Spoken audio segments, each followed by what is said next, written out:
नमस्कार, मी संजय वरकड. आत्ताच आपण न्यूज यात्रा पाहायला सुरुवात केलेली आहे. आज आपण चर्चा करणार आहोत, महाराष्ट्रामध्ये नेमकं काय चाललेलं आहे. वैचारिक वादातून आता लोक हमरीतुमरू राहायला लागले आणि एकमेकांच्या गचंड्या पकडायला लागले. मारहाणीपर्यंत हे प्रकरण चाललेलं आहे. अर्थातच आपल्या विषय लक्षात आला असेल, की काँग्रेसचे प्रवक्ते हनुमंत पवार आणि उजव्या विचारसरणीचे किंवा हिंदुत्ववादाचा विचार मांडणारे विचारवंत तुषार दामगुडे यांच्यामध्ये झालेल्या वादाची आणि त्या वादानंतर घडलेल्या घटनांच्या बाबत आपण आत्ता बोलणार आहोत. एका चॅनलच्या संवाद शो असं आपण त्याला म्हणूयात, कारण डिबेट वादविवाद वगैरे असं त्याला नाव आहे. त्या चॅनलच्या शोमध्ये हनुमंत पवार आणि तुषार दामगुडे हे अनेकदा एकमेकांच्या समोर असतात आणि वैचारिक पातळीवर ते एकमेकांच्या मुद्द्यांचं खंडन करतात, एकमेकांचे मुद्दे मांडत असतात आणि यामधून त्यामध्ये त्यांच्यामध्ये शाब्दिक चकमक होत असते. कधीकधी या शाब्दिक चकमकीचा स्तर खालावतो आणि मग जो कोणी ह्या सगळ्या सूत्रसंचालन करणारे पत्रकार असतात ते दोघांच्यापैकी ज्यांना कोणाला आवरायचं असते त्यांना ते आवरतात. आता आवरतात असा शब्द कदाचित या दोघांनाही आवडणार नाही, पण तो प्रकार तसाच घडतो चॅनलवर, हे आपण बघतो त्याला. त्याच्यामुळं या दोघांपैकी कोणाला तरी आवर घालावा लागतो, अशी परिस्थिती आपण अधूनमधून बघत आहे. आता ही परिस्थिती हाताबाहेर चाललेली आहे का, यावर आपल्याला चर्चा करायची आहे. तुषार दामगुडे आणि हनुमंत पवार यांच्या चर्चेदरम्यान पवार यांनी वापरलेली जी भाषा आहे ती तुषार दामगुडे यांना खटकली का? खटकल्यानंतर मग त्यांनी जे काही केलं तर ते समर्थनीय आहे का? चॅनलच्या डिबेटमध्ये पहिल्यांदाच अशी भाषा कोणी वापरली होती का? याच्या आधी अशा प्रकारचे डिबेट झालेले नाही का? आणि मी आता डिबेटनंतर जर लोक रस्त्यावर येत असतील आणि डिबेटमधील सगळ्या चर्चेचं उत्तर जर रस्त्यावर येऊन काढणार असतील, तर मग आता या डिबेट घेणाऱ्यांची यावर काही जबाबदारी आहे की नाही, हा सुद्धा प्रश्न येऊन पडलेला आहे. अर्थातच मी स्वतः पत्रकार असल्यामुळं डिबेट घेणाऱ्या ह्या सगळ्या गोष्टीला जबाबदार आहे असं मला अजिबात म्हणायचं नाही, हे मी आधीच सांगून ठेवतो. कारण आपण जेव्हा सार्वजनिक माध्यमांमध्ये, सामाजिक माध्यमांमध्ये आणि सार्वजनिक माध्यमांमध्ये म्हणजे सार्वजनिक ठिकाणी जाऊन आपल्या भूमिका मांडत असतो, त्यावेळी आपला विचार प्रकर्षाने मांडावा आणि समोरच्या व्यक्तीच्या बाबतीत आपले काही आक्षेप असतील तर ते आपण अँकरला गृहीत धरून मांडावेत, ही साधारण अपेक्षा असते. पण अलीकडच्या काळामध्ये टेलिव्हिजन चॅनलच्या डिबेट शोमध्ये अँकर बऱ्याच वेळेस बाजूला जाऊन पडतो आणि दोन वक्ते एकमेकांच्या सोबत सरळ संवाद करायला लावतात, हमरीतुमरीची भाषा करायला लागतात. तर हे चित्र काही बरोबर नाही. कारण आता इथून पुढच्या काळामध्ये टेलिव्हिजन चॅनलच्याही लोकांना एक सांगावं लागणार आहे की जो कोणी डिबेटला येईल त्यांनी आपसात चर्चा करणं थांबवलं पाहिजे आणि आपसातील चर्चा न करता अँकरनी जे विचारलेले मुद्दे असतील आणि अँकरने विचारलेल्या मुद्द्यांच्या संदर्भामध्ये एखाद्या व्यक्तीने मांडलेल्या मुद्द्याच्या बाबतीत जर काही बोलायचं असेल तर त्यांनी ती गोष्ट अँकरशीच बोलायला पाहिजे.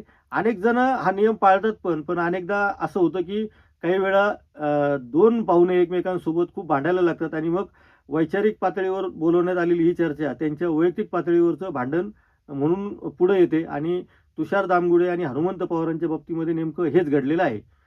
आता दोन्ही बाजूंनी मग त्यांचे समर्थक आपापल्या बाजूचा विचार मांडणाऱ्या लोकांशी समर्थन करत राहतात आणि त्यांच्यामध्ये सुद्धा ते भांडण वैचारिक पातळीवर न राहता ते वैयक्तिक पातळीवरचं भांडण होऊन जातं.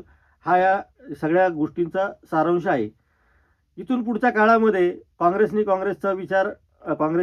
विचारसरणीचा पुरस्कार करणाऱ्या भूमिका घेतल्या, त्यांची भूमिका चॅनलवरती मांडली. म्हणून भारतीय जनता पक्षाच्या लोकांनी त्यांना किंवा त्यांच्या विरोधातल्या म्हणा तुम्ही, कारण बरेच जणांना असं आक्षेपार्ह वाटतं की काँग्रेसला विरोध केला म्हणजे आम्ही भारतीय जनता पक्षात झालो, असं अनेक जण मान्य करत नाही. त्यामुळं काँग्रेसच्या विरोधात भूमिका मांडणाऱ्यांनी त्यांना जाऊन जाब विचारणं आणि वैयक्तिक पातळीवर जाऊन चर्चा करणं हे कितपत योग्य आहे, हा निमित्तानं प्रश्न निर्माण झालेला आहे.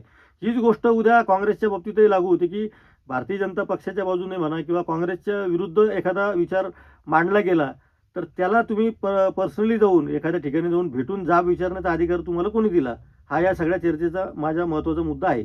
कारण अशा पद्धतीने जर तुम्हाला चॅनलवर डिबेटला बोलवलं आणि चॅनलवरच्या डिबेटच्या बाबतीमध्ये मग ते काँग्रेसचेही समर्थक असतील किंवा भाजपचेही समर्थक असतील किंवा दोन्ही पक्षाचे विरोधक असतील, जे पक्षाशी संबंधित नसतील, त्यांना पक्षाची म्हणून घेणं संयुक्तिक वाटत नसेल तर आपण त्यांना तटस्थ विचारसरणीचे लोक म्हणू. पण कोणत्याही विचारसरणीचा असो, कुठल्याही भूमिका घेणारा असो, चॅनलवर झालेल्या चर्चेनंतर त्याला जाब विचारायला जायची गरज काय होती, हा सगळ्यात महत्त्वाचा विषय आहे.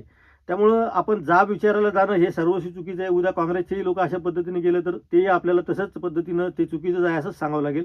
त्यामुळं हा मुद्दा लक्षात घेतला पाहिजे की चॅनलच्या डिबेटवर मला जो काही मुद्दा मांडायचा आहे, मला जे काही म्हणायचं आहे ते मी म्हटलेलं आहे आणि मी त्या चर्चेत यासाठी आलो होतो की मला माझं काहीतरी म्हणणं सांगता येतं, मला माझं म्हणणं मांडता येतं म्हणून मला तिथं बोलवलेलं होतं.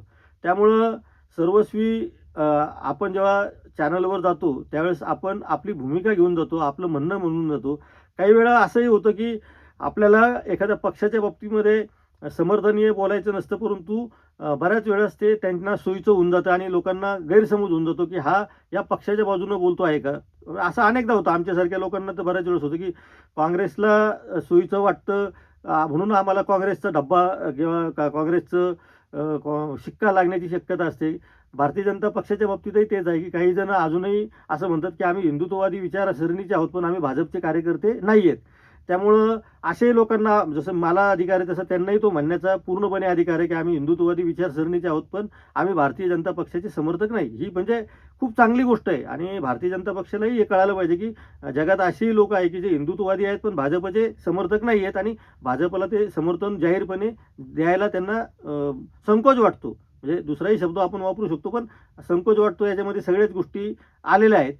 त्यामुळे चॅनलच्या चर्चेमध्ये ज्यांनी कोणी मुद्दे मांडले असतील, मुद्दे मांडताना ज्यांची भाषा घसरली असेल, ज्यांच्या चुका झाल्या असतील, तर त्या बाबतीत काय करायला पाहिजे? चॅनलवरच्या चर्चेच्या मध्ये आपण जर निर्बंध आणायला गेलो तर परत म्हणतात की भारतीय जनता पक्ष सेन्सॉरशिप आणत आहे. भारतीय जनता पक्षाला ही निकोप लोकशाही मारून टाकायची आहे. कारण आता सध्या राज्य भाजपचं आहे. आता हे वाक्य कदाचित काही लोकांना भाजपच्या समर्थनीय वाटत असेल. पण मुद्दा असा आहे की निर्णय घेणाऱ्यांनी करावं काय? असा प्रश्न पडलेला आहे. चॅनलवर चर्चा चालू असताना कुणी काय बोलावं, कुणी काय बोलू नये याचा भारतीय जनता पक्षाच्या नेत्यांशी काय संबंध येतो? हां, त्यांनी पाठवलेले लोक त्यांच्या बाजूनं बोलतात हा भाग वेगळा. त्यांच्याशी संबंधित लोक त्यांची बाजू मांडायला येतात हाही भाग वेगळा.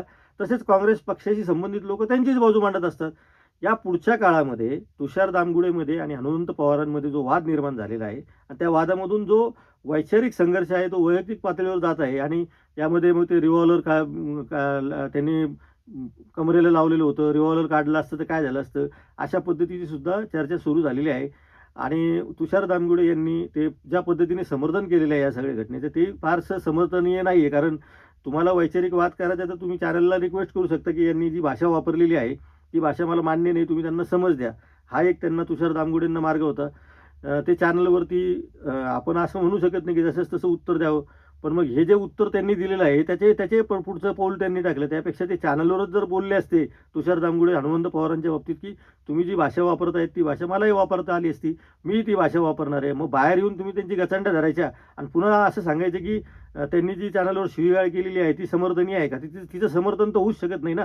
त्यामुळं आम्ही काही त्याचं समर्थन करायला बसलो नाही. पण उद्या अशा पद्धतीची उद्या भारतीय जनता पक्षाच्या कार्यकर्त्यांनी भाषा वापरली किंवा काँग्रेसच्या कार्यकर्त्यांनी वापरली, समाजवादी पक्षाच्या कार्यकर्त्यांनी वापरली किंवा एखाद्या तटस्थ व्यक्तीला काही या सगळ्या दोन्ही पक्षाला जाब विचारायचा असेल तर तुम्ही दोघं जण मिळून जाऊन त्याला बदलणार आहे का तिथं?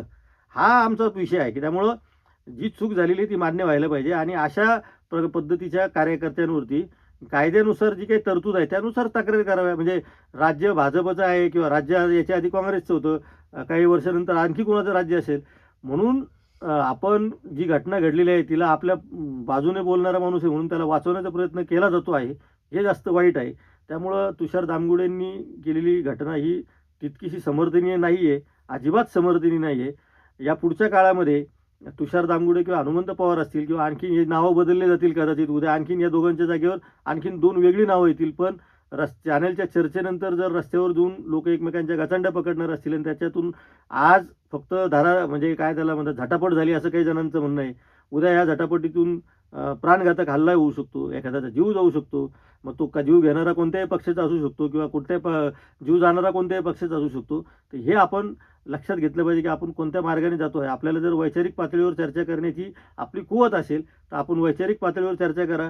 माणूस म्हणून एखाद्या वेळेस एखादा शब्द मनाला लागतो, आपला राग अनावर होतो, तेही आपण एखाद्या वेळेस समजू शकतो. पण जर हातापायी करण्यापर्यंत आपण जर जायला लागलो तर ते समर्थनीय नाही आहे. त्यामुळं सरकारने या सगळ्या गोष्टीचा बोध घेतला पाहिजे. चॅनलवर चर्चा सुरू असताना अँकरची जबाबदारी असते की शक्यतो वाद होऊ नये आणि वाद होत असेल तर तिथं हस्तक्षेप करावा आणि योग्य पद्धतीने हस्तक्षेप करावा. ही चॅनलच्या अँकरची जबाबदारी असते. अँकर त्या पद्धतीने तर खूप प्रयत्न करतात, परंतु साधारणतः पक्षाच्या कार्यकर्त्यांमध्येच आता वैयक्तिक पातळीवर इतकी भांडणं होत आहेत. खरं म्हणजे या कार्यकर्त्यांना माझी विनंती आहे, की आपण नरेंद्र मोदींकडनं आणि शरद पवारांकडनं काही शिकायला पाहिजे. कारण नरेंद्र मोदी आणि शरद पवार हे वैचारिक पातळीवर प्रचंड एकमेकांचे विरोधक आहे, परंतु एकमेकांच्या प्रकृतीची, एकमेकांच्या विषयी जी सद्भावना ते आजही जिवंत ठेवून आहेत. त्यामुळं तुम्ही हे मी सर्वोच्च नेत्याचे नावं यामुळे घेतले, दोन टोकाच्या नेत्यांची, की राहुल गांधीसुद्धा त्यामध्ये येतात. राहुल गांधींनी सुद्धा कधीही असं समर्थन केलं नाही. ते मला तर आज तरी आठवत नाही. ज्यावेळेस करतील त्यावेळेस मी त्यांचा निषेधच करीन. पण राहुल गांधींनी सुद्धा अशा पद्धतीच्या झटापटींना किंवा मारहाणीला, खालच्या पातळीवर जाऊन शिवीगाळीला समर्थन केलेलं नाही. त्यामुळं आपण संयम पाळावा आणि चर्चा करत असताना मुद्दे मांडा. या भावनेतून जर आपण एकमेकांकडे बघायला लागलो, तर कदाचित आपल्याला दुसऱ्याला शिवी देताना आपली आई आठवेल, आपले वडील आठवतील आणि आपली बहीण आठवेल. त्यामुळं हा विचार थोडासा मोठा करावा आणि इथून पुढच्या काळामध्ये तुषार दामगुडे आणि हनुमंत पवारांकडनं ज्या चुका घडलेल्या आहेत, तर त्या इतर कार्यकर्त्यांकडनं होऊ नये हीच अपेक्षा आपण बाळगूया आणि तसं आवाहन करूयात. या चॅनलवरती आपण साधारणपणे संयम पाळावा. वादग्रस्त विषयामध्ये सुद्धा काही योग्य चर्चा होऊन मार्ग निघतो का, ह्या पद्धतीनेच आपण चर्चा करणार आहोत. खरं म्हणजे सगळ्यात जास्त ताकद असते ती संयमाला असते, हे लक्षात घ्या. ज्याच्यामध्ये जास्त संयम असतो तो जास्त ताकदवान असतो. हा विचार आपण सोडू नये. या भावनेसह आज इथंच थांबतो. आपण न्यूज यात्रेला खूप चांगला प्रतिसाद देत आहे. न्यूज यात्रा चॅनल आपण सबस्क्राईब केलं नसेल तर सबस्क्राईब करा आणि बेल आयकॉनवर क्लिक करा. हे आहे आपलं चॅनल.